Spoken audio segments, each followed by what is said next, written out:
Media का obsession है कि सीटों का डिस्ट्रीब्यूशन हुआ कि नहीं और कौन इसका चेहरा बनेगा। मैं बार बार कह रहा हूं कि इंडिया अलायंस बनना शुरू हुआ जून में। सिर्फ दलों के और नेताओं के एक साथ बैठने से, एक साथ बैठकर चाय पीने से या स्टेटमेंट देने से कि हम लोग साथ में हैं और साथ में चुनाव लड़ना चाहते हैं, या उनके प्रेस वार्ता करने से पब्लिक पे कोई फर्क नहीं पड़ता है। पब्लिक पे फर्क तो तब पड़ेगा जब उस अलायंस का कोई नैरेटिव, कोई एजेंडा सामने आएगा जो कि पब्लिक का, जिससे सरोकार हो। ये सिर्फ कह देने से कि हम लोग सब साथ में लड़ रहे हैं, अगर आपने सीट अलायंस कर भी लिया उससे क्या फर्क पड़ने वाला है। कई लोगों को ऐसा लगता है कि भाई सारे दल साथ में आए और उन्होंने 1977 में इंदिरा जी को हरा दिया। मैं बार बार कहता हूं कि 1977 में सब दल साथ में आकर इंदिरा जी को इसलिए हरा पाए क्योंकि उससे पहले इमरजेंसी एक बहुत बड़ा मुद्दा था, उससे पहले जेपी का आंदोलन था। उस आंदोलन और इमरजेंसी के पृष्ठभूमि में जब दल साथ में आए तो उनको चुनावी सफलता मिली। अगर इमरजेंसी नहीं होता, अगर जेपी का आंदोलन नहीं होता और सारे दल साथ में आ जाते तो क्या वो इंदिरा जी को हरा पाते? शायद नहीं कर पाते। यही आपने देखा 1985-86 के दौर में जब बीपी सिंह के नेतृत्व में एक बड़ा अलायंस बना, सारे दल साथ में आए, भाजपा, लेफ्ट सब साथ में आए, लेकिन दल बाद में साथ में आए। पहले बोफोर्स मुद्दा बना, भ्रष्टाचार मुद्दा बना, उस मुद्दे पर देश में एक माहौल बना। उस माहौल के बाद जब राजनीतिक दल और पार्टी लीडर सब साथ में आए तो उसको चुनावी सफलता मिली। What India alliance is trying to do is कि पहले लीडर्स को इकट्ठा कर लो, दलों को इकट्ठा कर लो और उसके बाद नैरेटिव बना लेंगे। तो वो मुझे लगता है कि it is like putting the cart before the horse.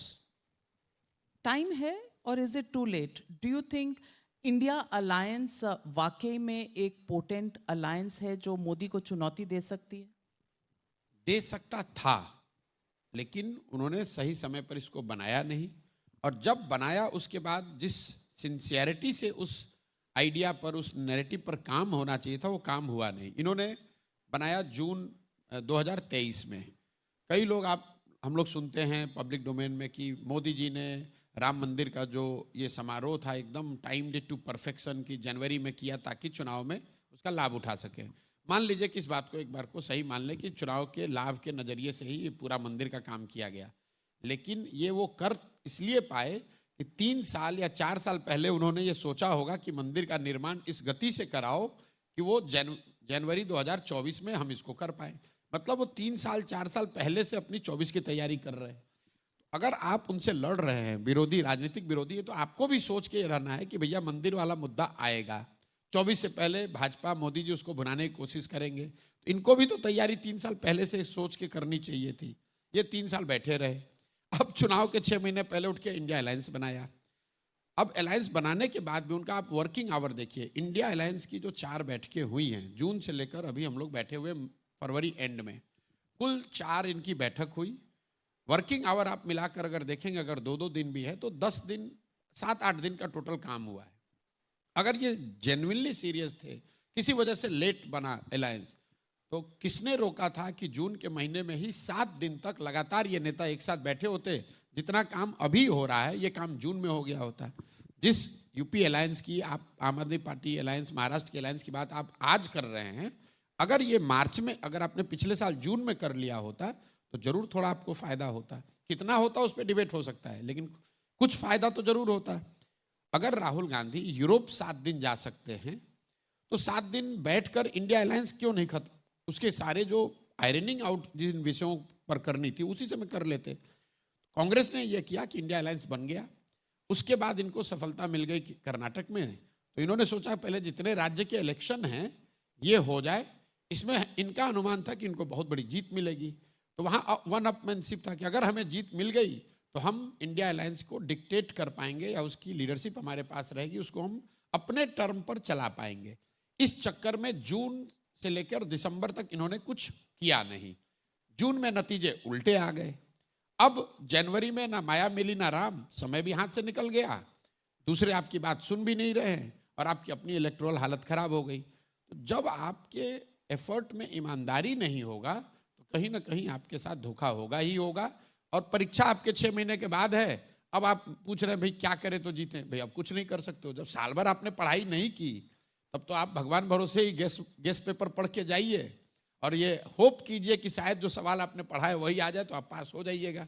नहीं तो आपको आपका रिजल्ट तो आपके फेवर में नहीं आने वाला है। चलिए, हम एसआरसीसी में बैठे हैं तो पढ़ाई और एग्जाम्स की बात हुई है, तो बच्चों के बीच में से यहाँ स्टूडेंट्स हैं एसआरसीसी के, कुछ सवाल पूछना चाहते हैं। बहुत से हाथ उठ रहे हैं। पहला सवाल वहाँ पीछे जी।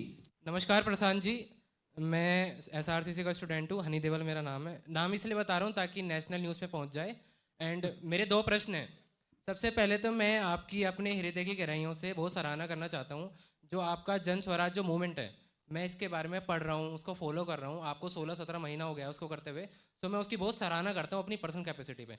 अभी मैं सवालों पे आता हूँ। मेरा पहला प्रश्न तो जो रूलिंग पार्टी है उसके अगेंस्ट है, ये इसलिए ताकि यहाँ का जो नैरेटिव चल रहा है वो बैलेंस हो जाए, ताकि रूलिंग पार्टी के अगेंस्ट भी कोई क्वेश्चन हो जाए। मेरा पहला प्रश्न ये है, जो भारतीय जनता पार्टी है वो जो युवा हैं उनको जॉब देने में इतनी सक्सेसफुल नहीं रही है, तो उसको ये पार्टी कैसे बैलेंस करती है इलेक्शंस में? यूपी में भी अच्छा परफॉर्म कर जाते हैं, सेंट्रल लेवल पे भी कर जाते हैं, एंड ये भी नैरेटिव बताते हैं कि जो यंग पॉपुलेशन है वो काफ़ी है देश में। इस वोट को ये बैलेंस कैसे कर पाते हैं? पहला प्रश्न ये है। एंड दूसरा प्रश्न मेरा आपसे रिलेटेड ही है। पिछले 3-4 महीने में ये मैं काफ़ी नोटिस कर रहा हूँ ऑन ए पर्सनल लेवल कि आप बहुत ज़्यादा इंटरव्यूज़ दे रहे हैं टीवी न्यूज़ चैनल्स वालों को। तो बुरा मत मानिएगा, बट मैं जानना चाहता हूँ कि आप रिलीवेंट रहने की कोशिश कर रहे हैं इलेक्शन टाइम पे? Thank you. वेल, देखिए सवाल तो सवाल आप है। ये नहीं कह सकते कि सिर्फ हम मीडिया वाले टफ सवाल पूछते हैं। नहीं नहीं स्टूडेंट्स भी। सवाल तो सवाल है, वो बैलेंस करने के लिए सवाल करने की जरूरत नहीं है। आपने कहा कि सरकार जीत क्यों रही है? सरकार जीत इसलिए रही है कि जो लोग उनके विपक्ष में हैं वो अपने आप को संगठित नहीं कर पा रहे हैं, उस तरह उस विपक्ष के जो वॉइस है उसको वो गैल्वेनाइज नहीं कर पा रहे हैं। आपने कहा कि अगर सारे लोग नाराज हैं तो सरकार जीत क्यों रही है? भाई सरकार जब पिछली बार जीत कर आई 2019 में, 100 लोग जो वोट देने गए उसमें से 38 लोगों ने सरकार के पक्ष में वोट दिया, मोदी जी के पक्ष में वोट दिया, 62 लोगों ने नहीं दिया। तो मेजॉरिटी तो उस समय भी सरकार के से कन्विंस नहीं थी। तो अगर युवाओं को रोजगार नहीं मिल रहा है तो आज भी अगर वो नहीं देंगे, लेकिन वो जो 62 है वो किसी एक जगह नहीं है, वो बिखरा हुआ है, उसको कोई गैल्वेनाइज नहीं कर पा रहा है, इसलिए सरकार को उसका फायदा है। दूसरी बात आपने कही कि मैं रेलेवेंट होने की कोशिश कर रहा हूं, तो मैं तो रेलेवेंट था, मैंने अपने आप को इरेलेवेंट बना दिया है। मैं जो काम करता था उसको छोड़ दिया। 2 अक्टूबर 2022 से 2023 तक तो मैंने गाड़ी पर पैर नहीं रखा, मैं गांव से बाहर नहीं निकला। फिर लोगों ने ये कहा कि भाई 1 साल ये पूरी ईमानदारी शुद्धता से हो गया, अब पदयात्रा तो आपको 2 साल और करना है, कम से कम अपने अनुभव बताइए कि आप क्या कर रहे हैं।